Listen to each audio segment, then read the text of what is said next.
सब लोग ध्यान से सुन लो। ये हैंडगन तो ठीक है, लेकिन ये हाई रेंज की गोलियां हम इस्तेमाल नहीं कर सकते, क्योंकि ये गोलियां सरहद पर सोल्जर्स इस्तेमाल करते हैं और शूटिंग रेंज के खेल में हाई रेंज की गोलियां इस्तेमाल करना गैर कानूनी है। और हम कानून के लफड़े में नहीं पड़ना चाहते। Okay guys, ready? Yes sir. अब आप सभी लोग अपने अपने शूटिंग गॉगल्स और हेडफोन लगाएं।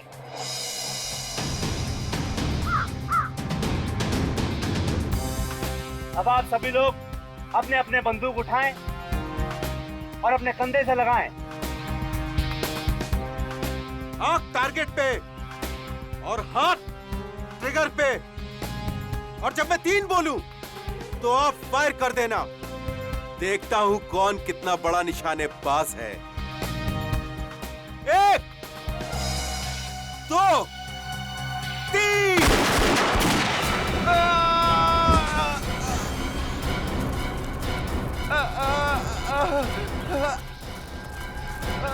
सर रोहित को गोली लगी। अरे कहाँ लगी इस गोली? शोल्डर पे। अरे ओह गॉड, मुझे बचा लो सर, मैं मरना नहीं चाहता सर। कुछ नहीं होगा तुम्हें, तुम घबराओ नहीं। ईशान, ये क्या किया तुमने? मार दिया इसको। Have you gone mad? तुमने इस अटेंडेंट पे गोली क्यों चला दी? इसे फौरन हॉस्पिटल लेके जाना होगा। चलो सर आप सही कह रहे, जल्दी जल्दी जल्दी ले चलिए। चलो चलो। ये आपने सही नहीं किया ईशान। अरे बकवास मत करो। हाँ, इसमें इंसान की गलती नहीं है सिर्फ। तुम लोगों को मालूम था ना यहाँ शूटिंग रेंज पे फायरिंग हो रही है, फिर तुम लोग यहाँ क्या कर रहे थे? सर पर इसमें इन लोगों की क्या गलती है? ये लोग तो रेंज से हट के खड़े थे। गलती तो ईशान की है। इसे इतना टेढ़ा निशान क्यों लगाया? हाँ, खुद को स्टेट लेवल का शूटर कहते हो तुम?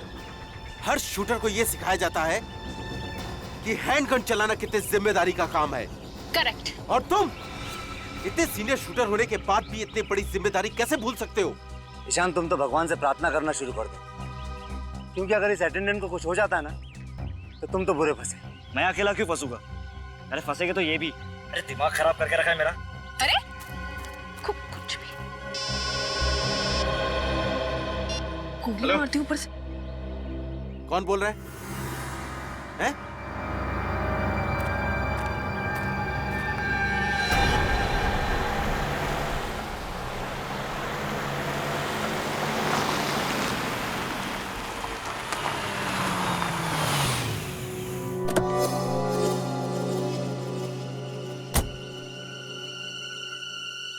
हेलो। हेलो, लेट क्यों हुआ? लेट क्यों हुआ? रास्ते में ट्रैफिक बहुत था, आ गया हूं ना। अंदर आ जाओ। अंदर?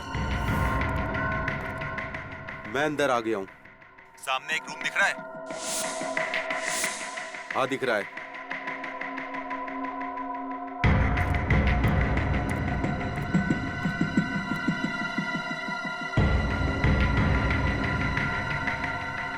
बोल अब। सामने टेबल पर एक फोन रखा है। जब तक इसकी घंटी नहीं बजती हिलना नहीं यहाँ से। ए सुन, तू मेरे साथ क्या कठपुतली का गेम खेल रहा है? जितना बोलता हूँ उतना कर। अपना मोबाइल फोन निकाल के रख बाहर।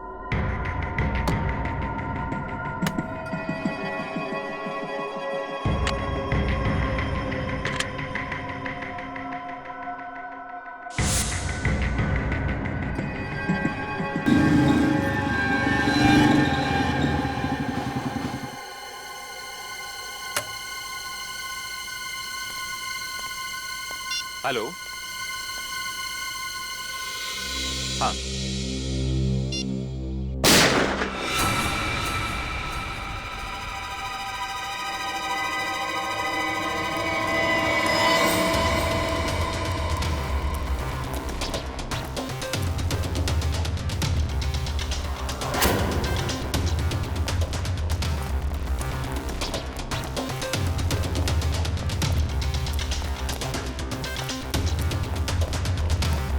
ये क्या?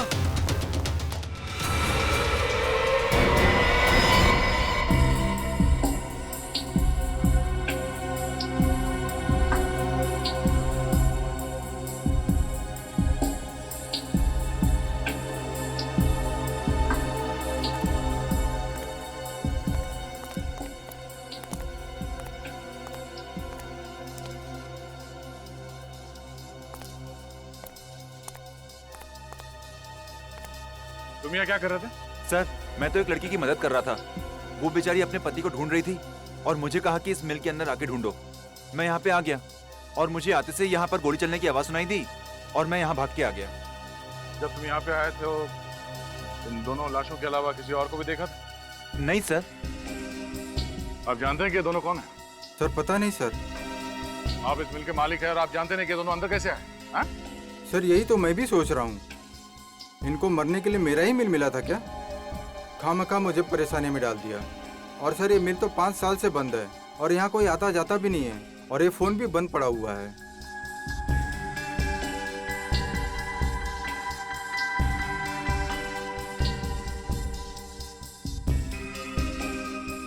कोई वॉचमैन नहीं है यहाँ पे? सर था एक वॉचमैन, लेकिन बच्चों की छुट्टियाँ होने की वजह से वो 1 महीने पहले गांव चला गया।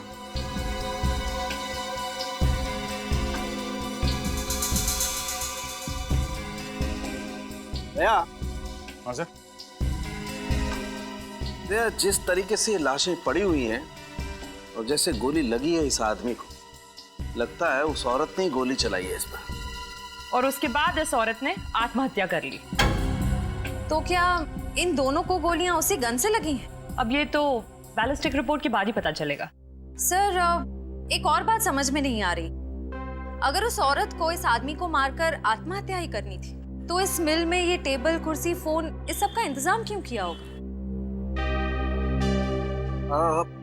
ये वैलेट मिला इसके पास। इस आदमी का नाम ज्ञान है सर, जू में रहता है।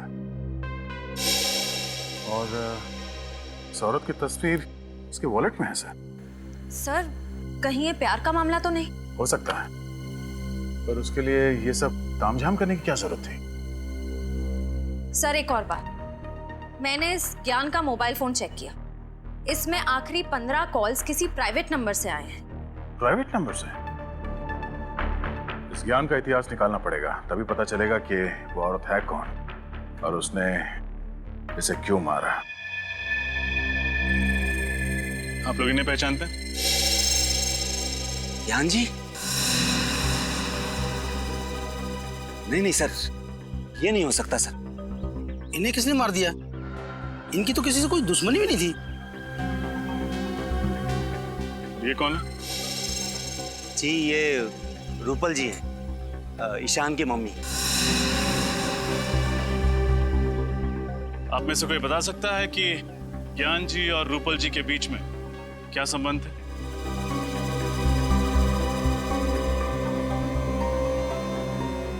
देखिए, हमें शक है कि रूपल जी ने ही ज्ञान जी का खून किया है और फिर खुद को गोली मार के आत्महत्या कर ली। सर रूपल जी और ज्ञान जी की तो सगाई हुई थी और वो दोनों अगले ही महीने शादी करने वाले थे। लेकिन क्या सर, लेकिन ईशान को ये रिश्ता मंजूर नहीं था। ये ईशान का है? जी वो रहा।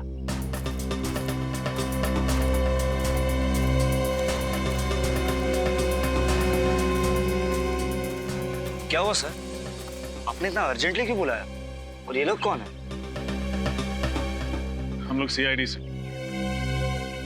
ईशान, हमें आपसे आपकी माँ रूपल जी और ज्ञान जी के बारे में कुछ बातें करनी है। देखिए सर, आपको मेरी मम्मी के बारे में जो पूछना है पूछिए, मगर मुझे ज्ञान जी के बारे में कोई बात नहीं करनी। देखिए ईशान, खून का मामला है, थोड़ा तो कोऑपरेट करना पड़ेगा।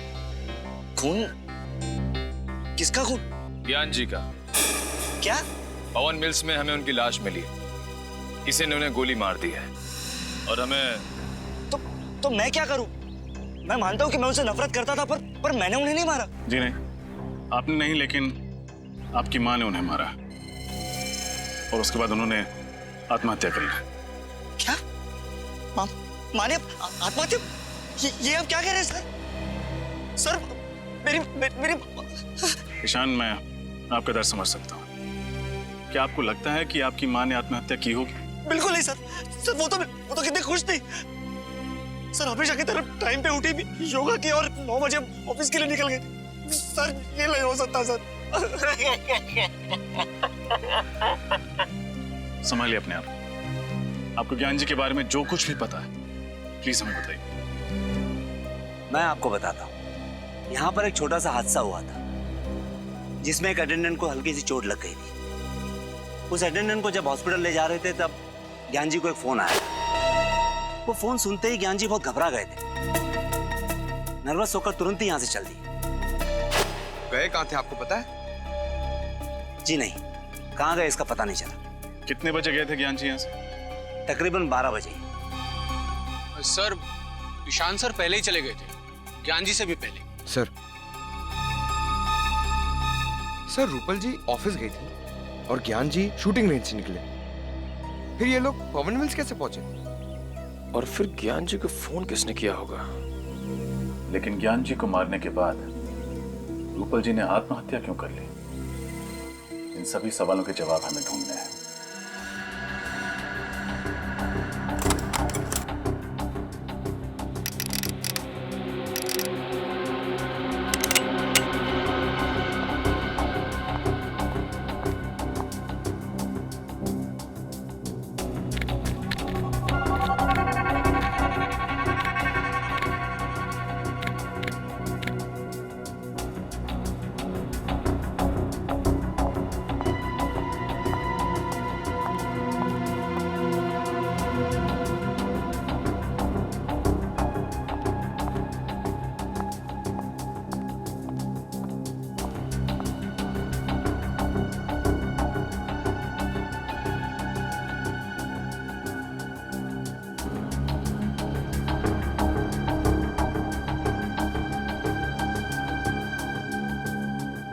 फाइल संभाल लेना, मैं फायर करने जा रही हूँ।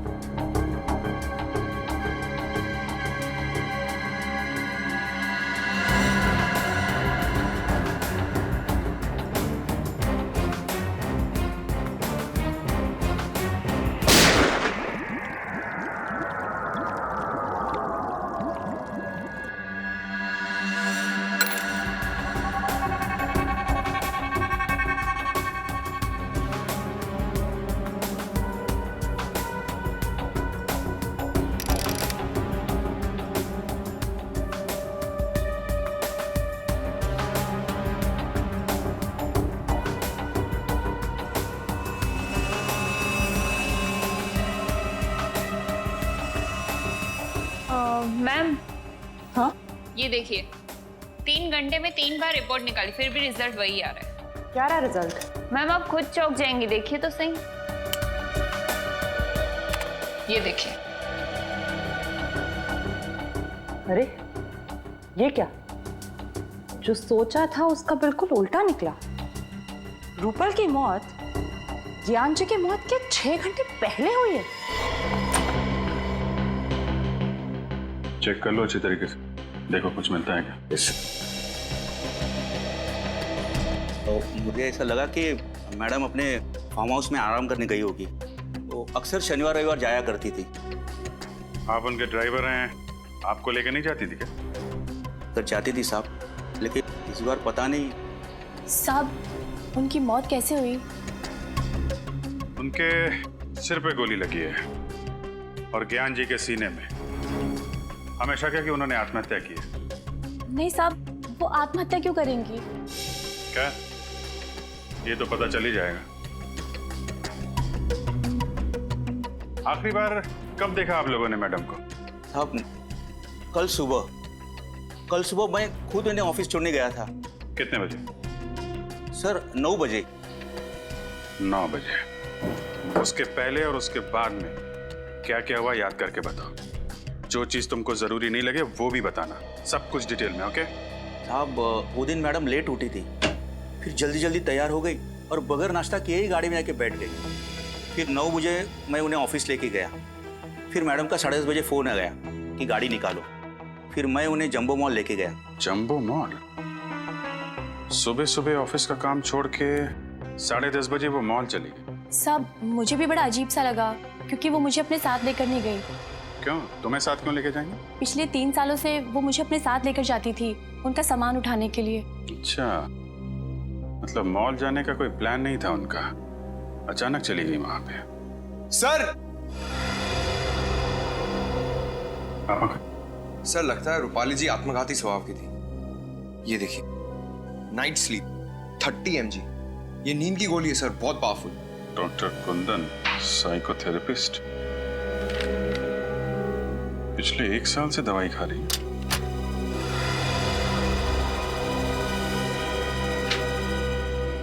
इधर आओ।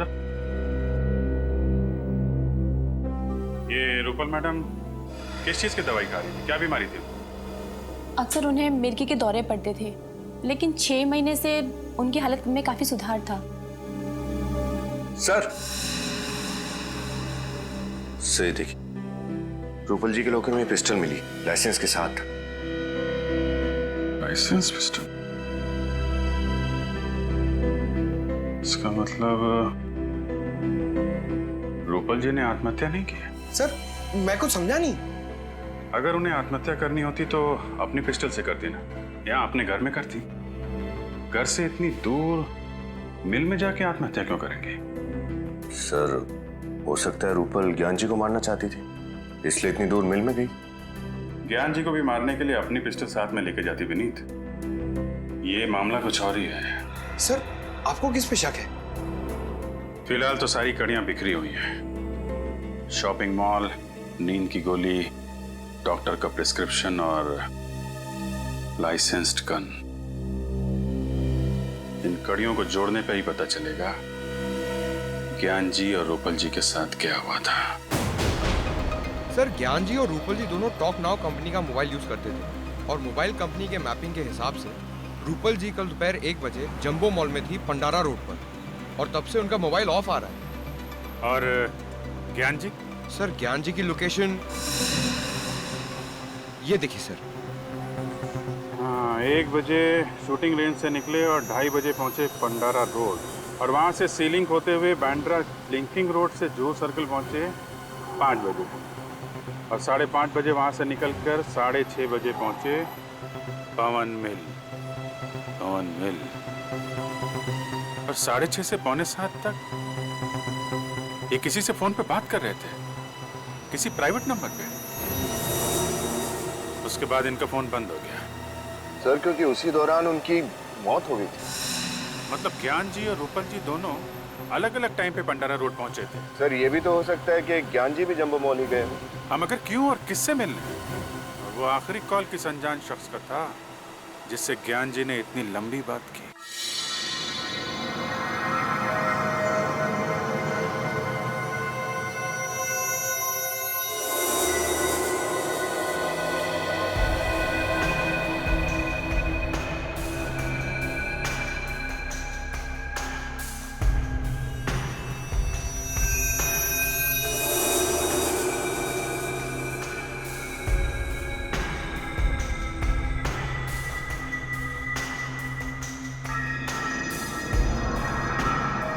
रतन जी सर। आज हमें किसी भी हालत में स्टॉक्स की पूरी डिटेल मैनेजर को देनी है। जी सर। एक्चुअली में ये काम पिछले हफ्ते ही हो जाना चाहिए था, पता है तुम्हें? Sir I am sorry sir, मेरी तबीयत खराब हो गई थी, इसके लिए मैं नहीं आ पाया था सर। जानता हूँ मैं। अब ऐसा करो, जल्दी जल्दी बताओ कौन कौन सी गोलियाँ स्टॉक में हैं और कितनी हैं। जी सर, ये 315 बोर की सर 21 गोलियाँ हैं, और इसी का कर्टन एक पैक है सर इधर। सर ये 12 बोर की 50 गोलियाँ हैं, और ये हैं 9 mm की इम्पोर्टेड रिवॉल्वर की गोलियाँ। कितनी हैं? 35। और सर 9 mm पिस्टल की गोलियों का बॉक्स है 2,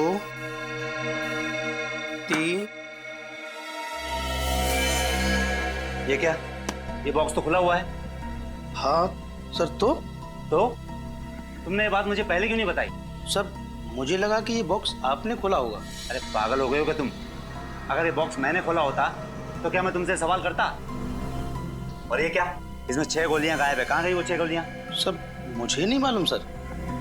सर आप मुझ पर शक कर रहे हैं सर। तो फिर क्या करूं? तुम्हारे अलावा और किसकी हिम्मत हो सकती है यहाँ से गोलियां ले जाने की? सर मैं पिछले 5 सालों से यहाँ काम कर रहा हूँ, और सर 5 सालों में एक भी खाली कारतूस इधर से उधर नहीं हुआ। सर ये 6 गोलियां मैं क्यों चुराऊंगा सर? मैंने नहीं की चोरी सर इसकी। देखो रतन जी सर, यह एक कानूनी अपराध है, और अगर इन गोलियों की वजह से कुछ हो गया ना तो उसके लिए हम दोनों को जिम्मेदार ठहराया जाएगा। इसलिए मुझे इस बात की रिपोर्ट मैनेजर को करनी होगी। और हाँ, वो कल तुम शूटिंग रेंज से कहीं बाहर नहीं गए थे क्या? हाँ सर, सुबह में मैं शूटिंग रेंज का दरवाजा खोलकर बाथरूम तक गया था सर। तो सर मैंने देखा कि ईशान और जिया इधर आए। ईशान और जिया, वो भी सुबह सुबह? सर मैंने भी तो ये सवाल उनसे पूछा, लेकिन उन्होंने कोई जवाब नहीं दिया और सीधा अंदर चले गए सर। उन दोनों का सुबह सुबह यहाँ आना और शाम को मिस्टर ज्ञान का खून हो जाना, ये दोनों बातें संयोग नहीं हो सकती रतन। सर आपका मतलब है कि ईशान ने ही ज्ञान जी को? डॉक्टर तारिका, प्लीज मजाक मत कीजिए, ये हो ही नहीं सकता। फ्रेडी से मैं मजाक नहीं कर रही हूँ, आइए दिखाती हूँ। ये देखिए, रूपल की मौत दोपहर को 1 और 2 बजे के बीच हुई थी और ज्ञान जी को शाम को 6 और 7 बजे के बीच मारा गया था, ठीक उसी गन से जो गन हमें रूपल के हाथों से मिली थी। तो मतलब पहले रूपल जी का खून किया गया दोपहर को, और उसके बाद ज्ञान जी को मारा गया शाम को, और फिर उसी गन को मरी हुई रूपल के हाथों में थमा दिया। मतलब रूपल जी ने आत्महत्या नहीं की है, किसी ने प्लानिंग के साथ खून किया है उसका। हाँ, इस बात को साबित करने के लिए मेरे पास सबूत है। रूपल के पेट में से मुझे अजीनोमोटो, सोया सॉस और विनेगर के कुछ अंश मिले। डॉक्टर तारिका, ये सारी चीजें तो चाइनीज खाने में होती है ना? हाँ फ्रेडी सर, रूपल ने मरने से पहले चाइनीज खाना खाया था और इसके पेट में से मुझे भारी मात्रा में सिपोक्सिन मिला है, जो नींद की दवाई बनाने में इस्तेमाल किया जाता है। मतलब इन्होंने नींद की गोली ली थी या धोखे से दी गई थी, ये तो नहीं बता सकते, लेकिन जाहिर है जो इंसान नींद में होता है वो आत्महत्या तो नहीं कर सकता, क्योंकि मानसिक तौर पे वो इतना होश में ही नहीं होता है कि वो आत्महत्या कर सके। सर, जहां पर रूपल जी ने चाइनीज खाना खाया था, वो नींद की गोलियां शायद वहीं पे दी गई होगी। हो सकता है फ्रेडी, दया सर को इन्फॉर्म कर देता हूँ। हेलो दया सर। सर, हम एक चाइनीज रेस्टोरेंट में तो पूछ चुके हैं, वहाँ किसी ने रूपल जी को नहीं पहचाना। देखते हैं, शायद यहाँ कोई पहचान ले। ध्यान रखना, आगे जैसे कोई गलती नहीं होनी चाहिए। जी साहब। Sir, table for couple sir. नहीं, हम लोग खाना खाने नहीं आए, कुछ सवाल पूछने हैं। सवाल? कैसा सवाल? देखिए, हम लोग CID से हैं। Sorry sir. आप सॉरी क्यों बोल रहे हैं? हमें थैंक यू बोलने का मौका दीजिए। अच्छा ये बताइए कि परसों दोपहर को एक आदमी और एक औरत यहाँ खाना खाने के लिए आए थे और उसी दिन उनका खून कर दिया। श्रेया? खून? जी। ये दो। शैलेश? हाँ सर बोलिए। कल ये दोनों हमारे रेस्टोरेंट में आए थे ना? अरे ये औरत जिसने शेजवान फ्राइड राइस और मंचूरियन ग्रेवी का ऑर्डर दिया था और खाते आते उनको चक्कर भी आया था, खुद भी गिर गई थी और प्लेट भी नीचे गिरा थी। हाँ सर, इसी की वजह से तो आपने रसोइया को डांटा भी था। साथ में आदमी भी था ये? नहीं साहब, आदमी ये नहीं था, आदमी और कोई था। 30-32 साल उम्र होगी और पढ़ा लिखा लग रहा था। वो दोनों कितने बजे आए थे? करीब 12 बजे। दोनों खाना खा रहे थे कि अचानक मैडम बेहोश होकर गिर गई। हम सब बहुत घबरा गए, लेकिन वो आदमी बिल चुकाकर फटाफट मैडम को लेकर निकल गए यहाँ से। मतलब औरत जानबूझ के बेहोश नहीं हुई है, नींद की दवाई दी गई थी उसे। पेमेंट कैसे किया इन लोगों ने? क्रेडिट कार्ड से सर।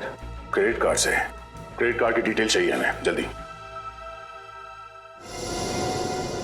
गोली आप लोगों में से कोई पहचानता? यह है बैलिस्टिक रिपोर्ट। जो 6 गोलियां शूटिंग रेंज से गायब हुई हैं, ये उनसे मैच करती है।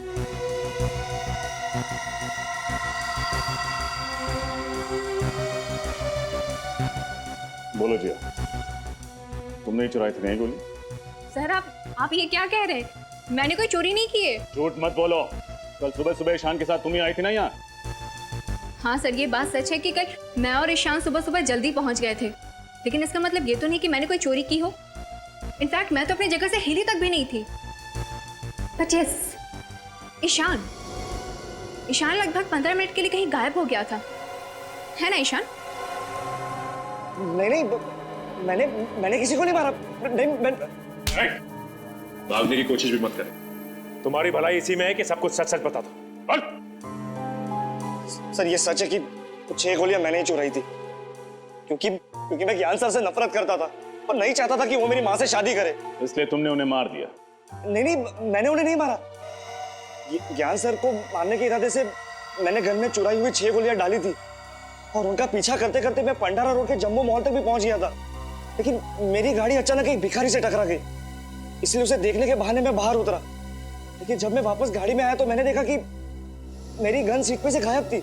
वो गन जो तुम्हारी गाड़ी से चोरी हुई किस कंपनी की थी? ग्रे मेटल कंपनी की थी, 9mm बोर की थी। यही है वो पिस्टल? हाँ सर, यही गन थी। यही गन तो रूपल जी के हाथ में थी। झूठ बोल रहा है सर, ये फोन करने के बाद ये गन इसी ने वहां रखी थी और ये भिखारी वाली कहानी भी रची हुई है। ईशान, जब तक ये केस सॉल्व नहीं हो जाता तुम हमारी हिरासत में रहोगे, समझे? डॉक्टर कुंदन है क्लिनिक में? डॉक्टर कुंदन तो आज नहीं है। यही उम्मीद थी। कहाँ है इस वक्त? सीआईडी? क्या किया है डॉक्टर कुंदन ने? कल दोपहर 12:30 बजे पंडारा रोड के जंबो मॉल में एक चाइनीज रेस्टोरेंट में रूपल जी के साथ खाना खा रहे थे। सर, रूपल जी तो उनकी पेशेंट है और अगर उनके साथ खाना खाया भी है तो क्या हुआ? क्योंकि खाना खाने के 1 घंटे बाद रूपल जी की मौत हो गई। क्या? तुमने आखिरी बार डॉक्टर कुंदन को कब देखा था?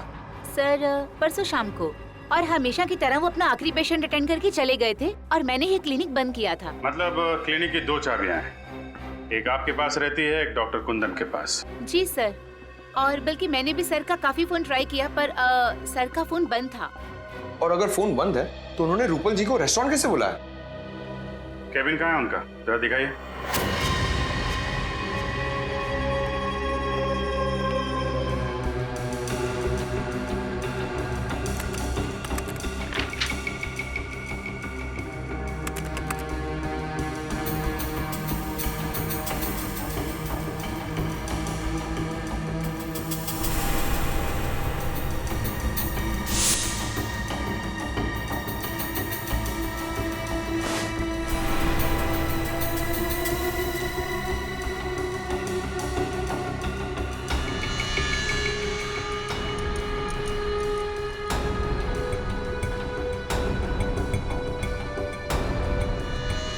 ये खून से सने हुए बाल क्या कर रहे हैं यहाँ पे?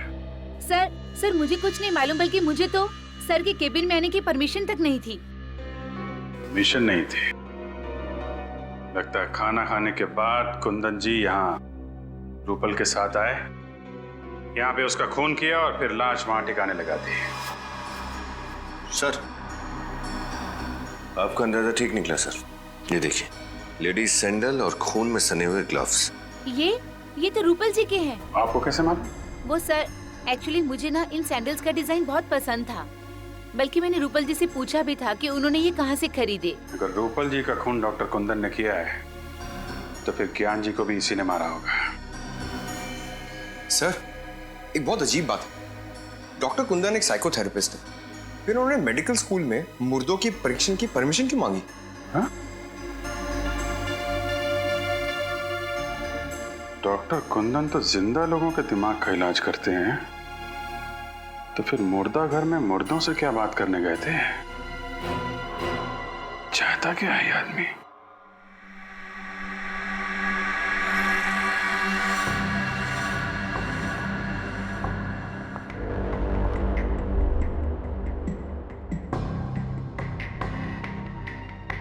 डॉक्टर तारिका, कौन सी नई बात पता चली?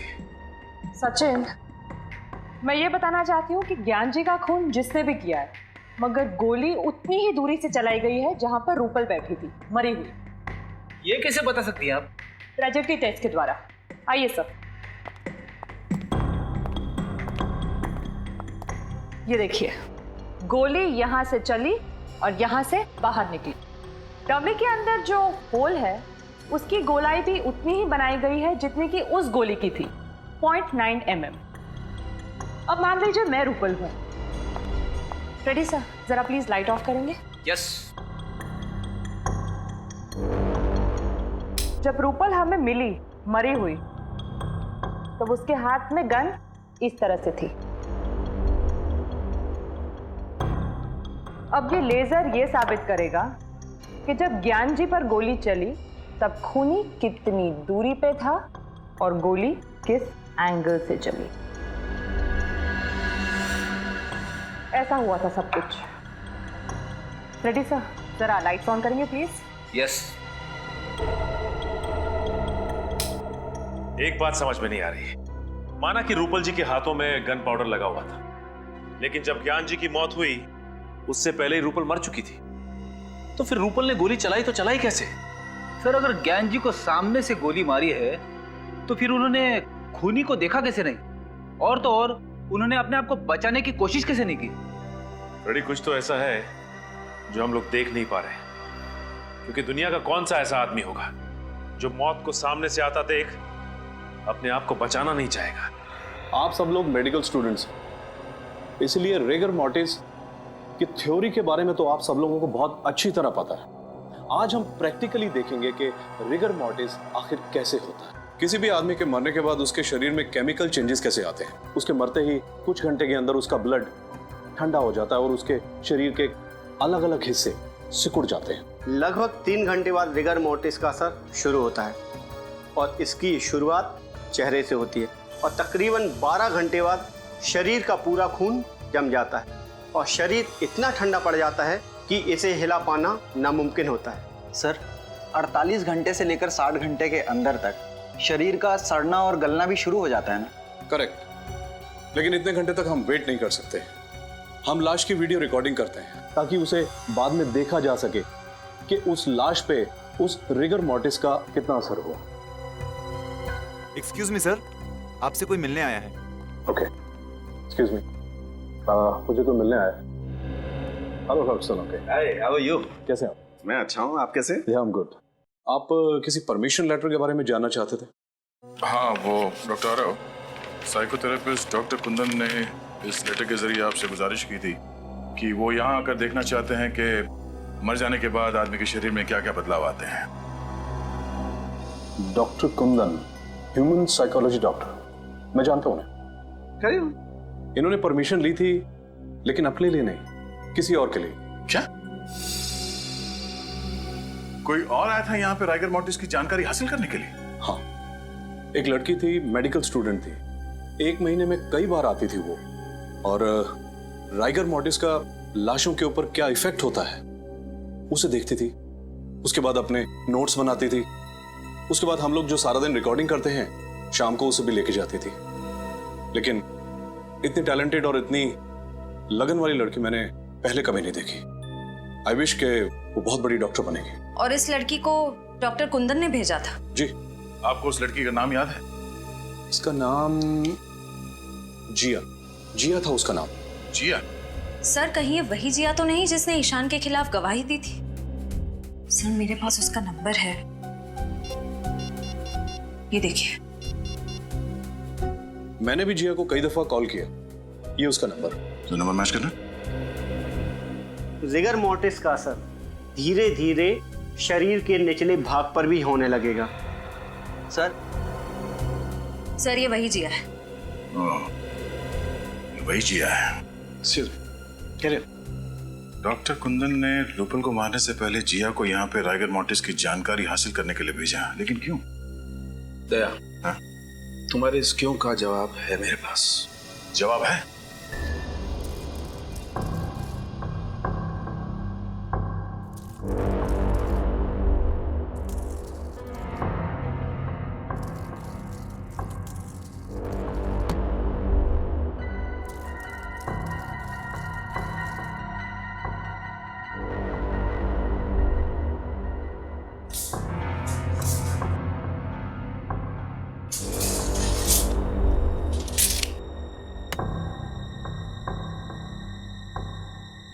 तो सब कुछ वैसे के वैसे ही सेट हो गया है जैसे कि लाश हमें मिली थी।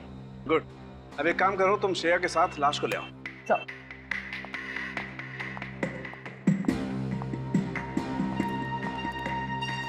डॉक्टर साहब, यहाँ पे पुतला, बाहर उस लड़की की लाश, अब यहाँ पर क्राइम सीन को रिकंस्ट्रक्ट करने की कोशिश कर रहे हैं क्या? हाँ दया, बिल्कुल वही कर रहा हूँ। और मैंने ऊपर कैमरा भी फिट कर दिए हैं जो सारी रिकॉर्डिंग करेंगे ताकि हमें मॉनिटर पे पता चल जाएगा बाहर कि अंदर क्या हो रहा है।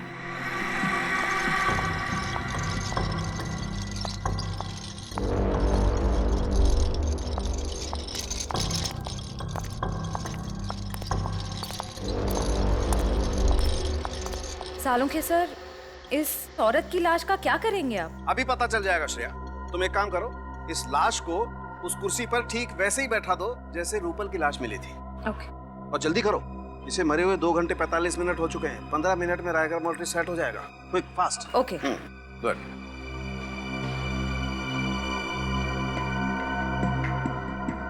गुड। तारिका, अब तुम एक काम करो, बाहर जाकर के मॉनिटर चेक करो, देखो कि सारे कैमरा सही तरीके की रिकॉर्डिंग कर रहे हैं या नहीं।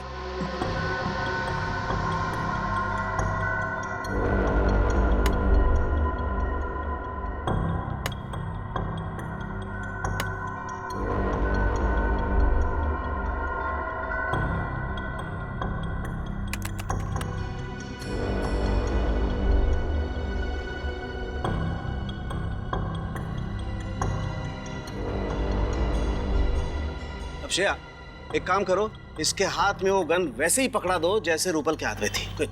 सर। और ध्यान से श्रेया, गन में गोलियां भरी हुई हैं।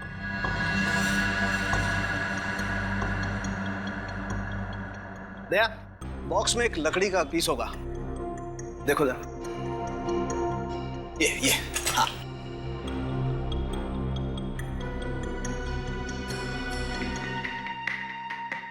दया, लाश में रायगढ़ मोर्टे सेट होना शुरू हो गया। अच्छा, तो सर मॉनिटर रूम में चल के देखते हैं आपकी मेहनत क्या रंग दिखाती है। चल। दया, जैसे जैसे रायगढ़ मोर्टिस लाश के चेहरे से उसके हाथों पर आता जाएगा, वैसे वैसे खूनी का चेहरा आईने की तरह साफ होता जाएगा। सर, जब ज्ञान जी को गोली लगी थी उस वक्त रूपल जी की मौत करीब 6 घंटे हो चुके थे, तो क्या हमें और 3 घंटे इंतजार करना पड़ेगा? इंतजार तो करना पड़ेगा दया, खूनी के दिमाग को परखना है तो थोड़ा इंतजार तो करना पड़ेगा। क्या सोच रहे हैं सर? श्रेया, अगर ये खून पहले से प्लान था तो हो सकता है कि चिंटू को यहाँ पे जानबूझ के भेजा गया। चिंटू का यहाँ पे आके लाश देखना भी प्लान हो, क्योंकि अगर चिंटू यहाँ पर नहीं आता तो हमें पता नहीं चलता इस लाश के बारे में। हो सकता है सर, लेकिन चिंटू कह रहा था कि उसे यहाँ किसी औरत ने भेजा था। हो सकता है खूनी कोई औरत ही है। इस केस में 2 औरत है, एक ये रूपल जो मर चुकी है और दूसरी ओह नो, इस चिंटू को फौरन यहाँ बुला।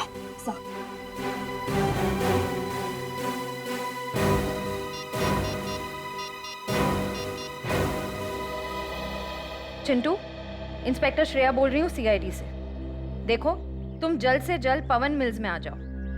ठीक है।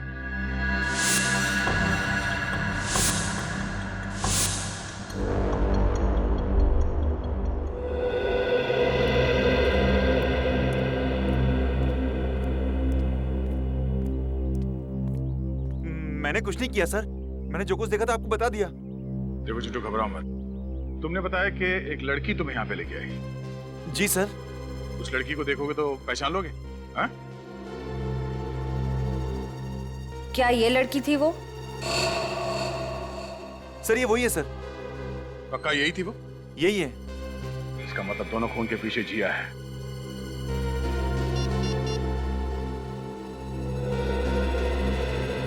रजत, फौरन जिया के घर जाओ, उसे अरेस्ट कर लो।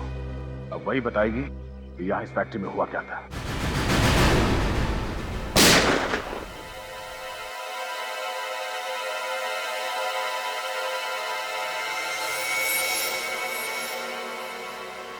CID? वो भी इस वक्त? जिया जी, इतनी रात को आप शूटिंग रेंज में हो सकती हैं, तो हम क्यों नहीं? क्या मतलब क्या है आपका? मतलब ये कि आप एक मेडिकल स्टूडेंट हैं और एक मेडिकल स्टूडेंट को गन्स और गोलियों में दिलचस्पी। क्यों? मुझे शूटिंग का शौक नहीं हो सकता है क्या? हो सकता है, लेकिन मुर्दा घरों में जाकर रेगा मोटिस की पढ़ाई करना, ये बात कुछ हजम नहीं हुई। पवन मिल्स में एक आदमी को भेजना ताकि वो गोली की आवाज सुन के CID को खबर कर सके, ये बात भी कुछ हजम नहीं हुई जिया जी। मतलब आप लोगों को सब पता चल गया? जी हाँ, और हम ये भी जानते हैं कि तुम्हारे साथ एक और आदमी भी है जो तुम्हें ये सब काम करवा रहा है। बताओ कौन है वो? जी वो मैं।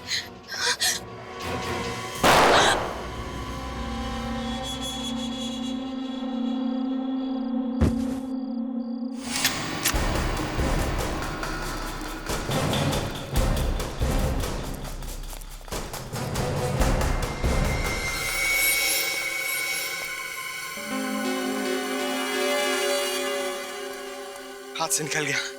हाथ से निकल गया, लेकिन सीआईडी के शिकंजे से नहीं निकल पाएगा। ये देख।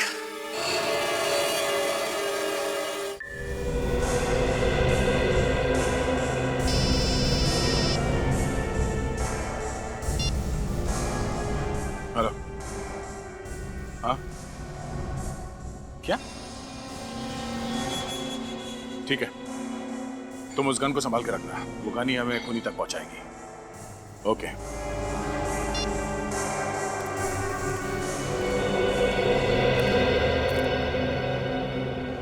क्या हुआ सर? किसी ने जिया पे हमला कर दिया। क्या? यानी खूनी कोई और ही है? हाँ डॉक्टर साहब, और कितना वक्त लगेगा? बस 5 मिनट दया।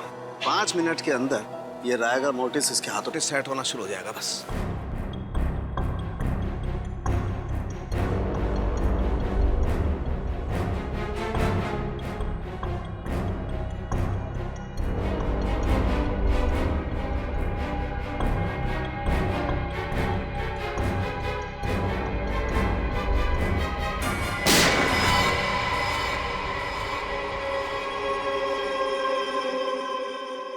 ये देख, ऐसे हुई थी मौत। पर अगर ज्ञान जी के सामने रूपल जी की लाश थी तो उन्हें वो लाश दिखी कैसे नहीं? इसका मतलब है जरूर कुछ तो होगा ज्ञान जी और रूपल जी के बीच, जिसकी वजह से ज्ञान जी को रूपल जी की लाश नहीं दिखी। लेकिन क्या? अंदर चल के देखते हैं सर।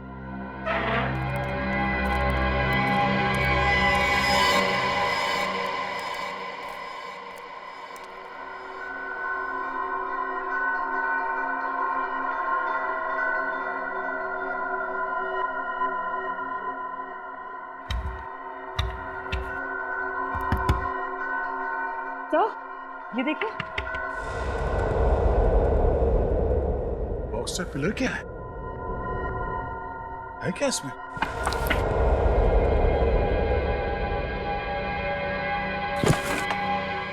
अरे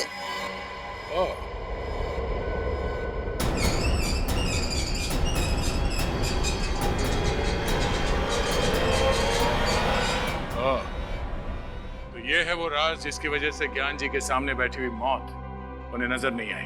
ये पर्दा देखो दया, ये छेद देख रहे हो पर्दे पे? पर्दे पर ये छेद गोली लगने की वजह से हुआ है। ये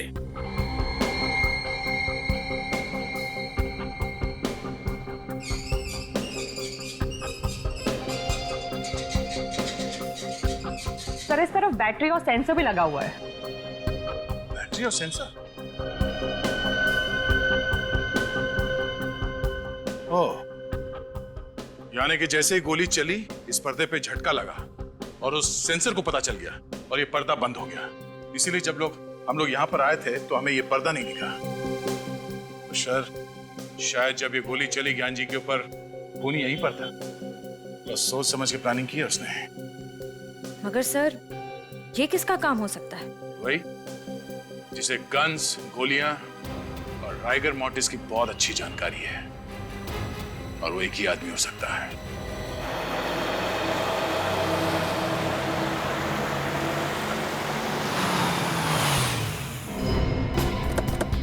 गुड मायरा, मैंने तुम्हें कितनी बार समझाया, राइफल हमेशा कंधे के लाइन में होनी चाहिए। ऐसे, बिल्कुल ऐसे। Okay sir. Okay okay. अब गोली बिल्कुल निशाने पे लगेगी। मायरा, अनिकेत सर जो सिखा रहे हैं वो ध्यान से नहीं सीखोगी तो जिसने रूपल जी का और ज्ञान जी का खून किया उसके जैसा शार्प शूटर कैसे बनोगे? अरे सर, ये किसी का खून तो क्या, अंधेरे में किसी को जख्मी भी नहीं कर सकती है। सर, जिया ठीक तो है ना? जिंदा है, लेकिन अफसोस की बात यह है कि खूनी अभी भी पकड़ा नहीं गया। सर तो फिर आप लोग खूनी को पकड़ते क्यों नहीं? आप जानते हैं खूनी कौन है? खूनी को मैं नहीं तो सर। मगर हम जानते हैं कि खूनी इसी शूटिंग रेंज में। आप हम लोगों पे शक कर रहे हैं? शक ही नहीं, पूरा यकीन है कि खूनी आप ही में से कोई एक है। कौन है वो? पहले आप ये बताइए कि शूटिंग रेंज में बिना चेकिंग के गोली या गन लाना या ले जाना मुमकिन है? नहीं, बिल्कुल नहीं, क्योंकि हमारी सिक्योरिटी बहुत चुस्त है। बिल्कुल सही कहा आपने। अब जरा ये देखिए, ये वही गन है जिससे जिया पर हमला हुआ था। क्या इस तरह की गन आपके शूटिंग रेंज में इस्तेमाल होती है? नहीं सर, इस तरह की गन तो हमारे यहाँ पर इस्तेमाल नहीं होती। तो फिर ये गन शूटिंग रेंज के अंदर आई कैसे? अच्छा, आप ये बताएंगे कि यहाँ पे कोई ऐसा आदमी है जिसकी इस शूटिंग रेंज में आते वक्त सिक्योरिटी जांच नहीं होती है? हाँ सर, एक तो ज्ञान जी और दूसरे अनिकेत सर। जब जिया पर हमला हुआ तब ज्ञान जी तो जिंदा थे नहीं, तो बचे सिर्फ अनिकेत सर।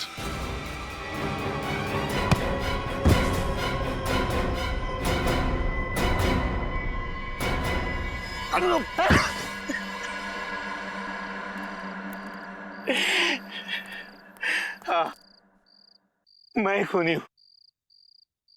मैंने ही रूपल का खून किया है। दरअसल मुझसे ज्ञान और रूपल का रिश्ता देखा नहीं जाता था। मैं रूपल को तब से चाहता था जब वो मेरे साथ कॉलेज में पढ़ा करती थी। बहुत प्यार करता था मैं उससे, लेकिन उसने किसी और से शादी कर ली। और उसके गम में मैंने भी कसम खा ली कि मैं सारी जिंदगी कुंवारा रहूंगा। लेकिन एक दिन अचानक रूपल के पति की मौत के बाद मुझे ऐसा लगा कि शायद किस्मत मुझे एक और मौका दे रही है। लेकिन इससे पहले कि मैं अपने दिल की बात रूपल को कहता, ज्ञान बीच में आ गया और मेरी आंखों के सामने मेरा प्यार और उसकी बेशुमार दौलत मेरे हाथों से खिसकती नजर आई। ये बात मुझसे बर्दाश्त नहीं हुई। इसलिए रिगर मोर्टिस का अनोखा तरीका अपनाने के लिए तुमने पहले रूपल जी को मारा? हाँ, और उसके लिए मैंने डॉक्टर कुंदन और जिया की मदद ली। सर, रिगर मोर्टिस इंसान के मरने के ठीक 3 घंटे के बाद उसकी लाश में असर होना शुरू हो जाता है। लेकिन क्या हम ये पता लगा सकते हैं कि लाश के शरीर का कौन सा हिस्सा कब सिकुड़ना शुरू होगा? सर, ये कहना तो थोड़ा मुश्किल होगा, लेकिन हाँ, नामुमकिन बिल्कुल भी नहीं है। अगर आप लगातार लाश का निरीक्षण और परीक्षण करेंगे तो इस लाश की एक एक पेशियां कहां और कब सिकुड़ने लगेंगी, इसका ज्ञान आप हासिल कर सकते हैं। उसके बाद तुमने क्या किया? फिर मैंने रूपल की लाश को ले जाकर पवन मिल्स में रख दिया।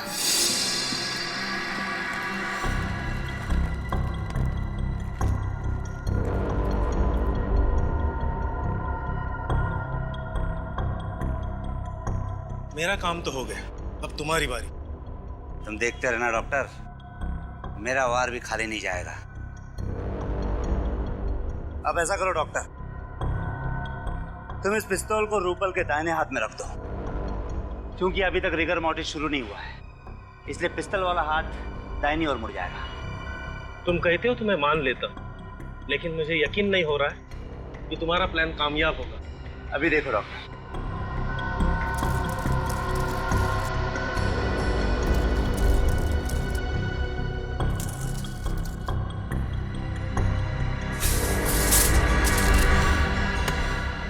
देखा डॉक्टर, जब अकल, हुनर और कोशिश ये तीनों एक ही जगह जमा हो जाती है ना, तो वहां पे सिर्फ एक ही चीज मिलती है, कामयाबी।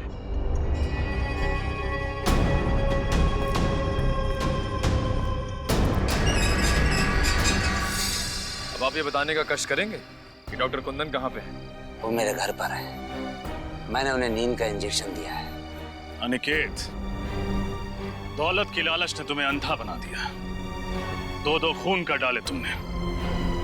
इसकी तुम्हें एक ही सजा मिलेगी, फांसी।